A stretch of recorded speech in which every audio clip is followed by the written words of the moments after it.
Bonjour et bienvenue dans l'atelier du Papercraft. Aujourd'hui, on fait un petit point sur les vidéos qui viennent de s'écouler au cours de cette année. Et comme à chaque fois pour un point vidéo, je vais vous parler d'un Papercraft de DT Workshop. Et aujourd'hui, on va parler de Totoro. Alors là, il n'a pas son parapluie, puisque son parapluie étant juste hop, ici. En réalité, j'ai utilisé du papier gloss pour faire le parapluie et je l'ai collé à la colle à chaud sur la main. Le problème, c'est que ce papier-là, la colle à chaud, n'a pas adhéré. Donc, il n'y a aucune trace de la colle à chaud. Par contre, il y en a plein sur la main. Et donc, le parapluie est tombé juste un petit peu avant la vidéo. En soi, c'est pas trop grave. Voilà, donc je vais vous parler de Totoro. C'est un des papercraft que j'ai préféré faire au cours de ce... pour l'instant de cette année, de la moitié de l'année. Puisque, justement, j'en ai pas fait beaucoup. Mais mon préféré, vous le verrez là, enfin mon préféré à l'heure actuelle, vous le verrez là au cours du mois d'octobre, puisque je vais faire une pause et je vais reprendre les vidéos au cours de septembre, à partir de mi-septembre. Donc vous le verrez au cours du mois d'octobre, si vous êtes abonné à mon compte Instagram, vous l'avez déjà vu, il s'agit du Sonic, mais vous verrez la vidéo très bientôt. Et d'ailleurs, donc lui le Totoro, c'est le numéro 3, Sonic c'est le numéro 2, j'ai kiffé le faire mais il est qu'en numéro 2. Puisque mon papercraft préféré de cette année, c'est le jet invisible de... oui, ça me fait marrer. Mais c'est le jet invisible de Wonder Woman. Je vous invite à aller regarder la vidéo parce que vraiment, c'est un papercraft que... Ah, je l'ai beaucoup travaillé celui-là. J'ai passé beaucoup de temps. Voilà, et donc le Totoro avec son petit parapluie et sa petite feuille sur la tête de chez DT Workshop. Il est très simple à faire, il est super cool à faire. Je vous mettrai le lien dans la description pour le télécharger gratuitement et le faire chez vous. Pour information, j'ai utilisé du papier 185 grammes Canson Iris Vivaldi pour le gris et le noir. J'ai utilisé du 160 grammes extra blanc Clairefontaine et du 160 grammes Trophy Clairefontaine.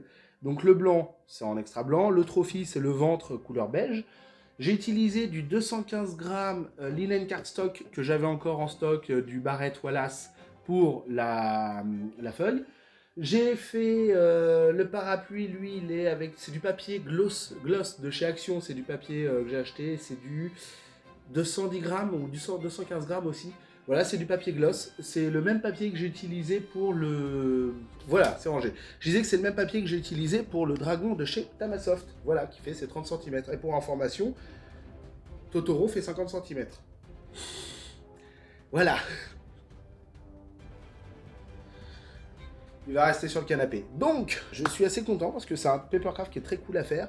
Comme je viens de vous le dire, je vais faire une petite pause dans les vidéos. Je vous retrouverai donc mi-septembre pour la reprise avec des vidéos.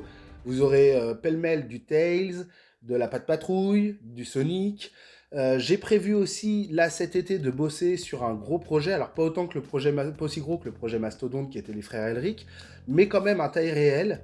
Mais je peux pas vous le dire, en fait, j'en ai déjà dit à certaines personnes, mais j'ai pas envie de le dire là maintenant. Donc voilà, vous aurez un peu la surprise. En tout cas, vous aurez des photos de l'avancée sur mon compte Instagram. Donc n'hésitez pas à aller y faire un tour sur mon Insta. Il s'affiche ici et il sera dans la description. Et qu'est-ce que je voulais vous dire d'autre là-dessus? C'est que, ouais, donc les vidéos qui sont passées, j'ai fait des vidéos sur le logiciel Pepakura. J'en ai fait deux. Un sur Pepakura Viewer où j'ai remarqué qu'on pouvait enfin, pas enfin, mais qu'on pouvait déplacer des pièces. Chose que j'ignorais complètement et qui vraiment va me changer la vie parce que j'avais des papercraft qui étaient en attente parce que justement il y avait des pièces qui se chevauchaient. Bah là j'ai plus de problème, je peux les faire, donc ça c'est cool.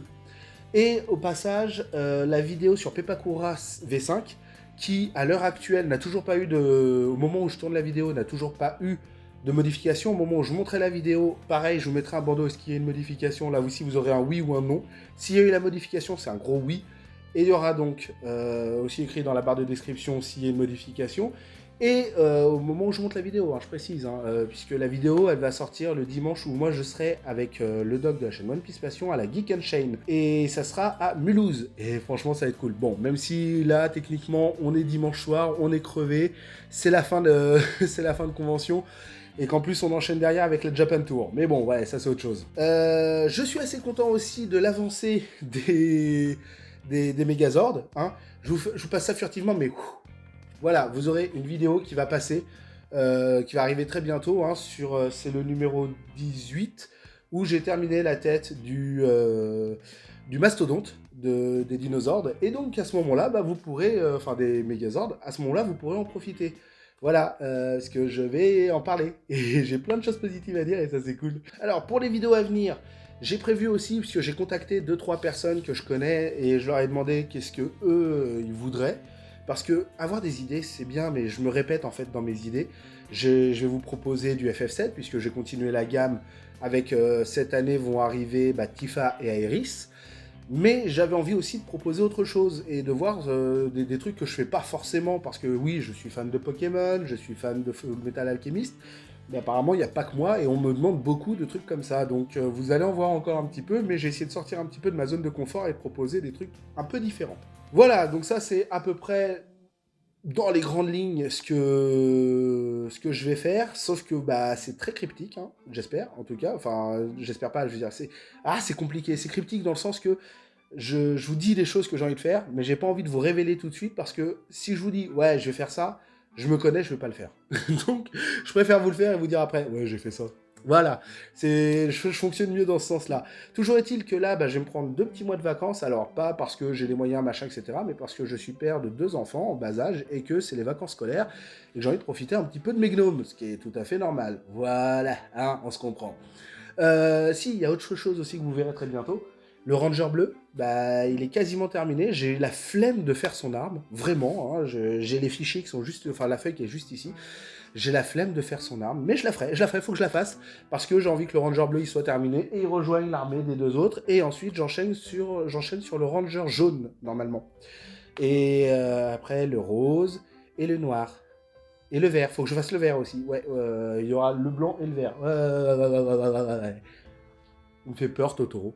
Voilà, donc, qu'est-ce que j'ai à dire d'autre sur le point? Eh bien, rien de particulier, si ce n'est que si vous avez envie de voir des vidéos sur le Papercraft, eh bien, n'hésitez pas à vous abonner et à rejoindre la Craft Army. Je vous attends. Allez, ciao tout le monde.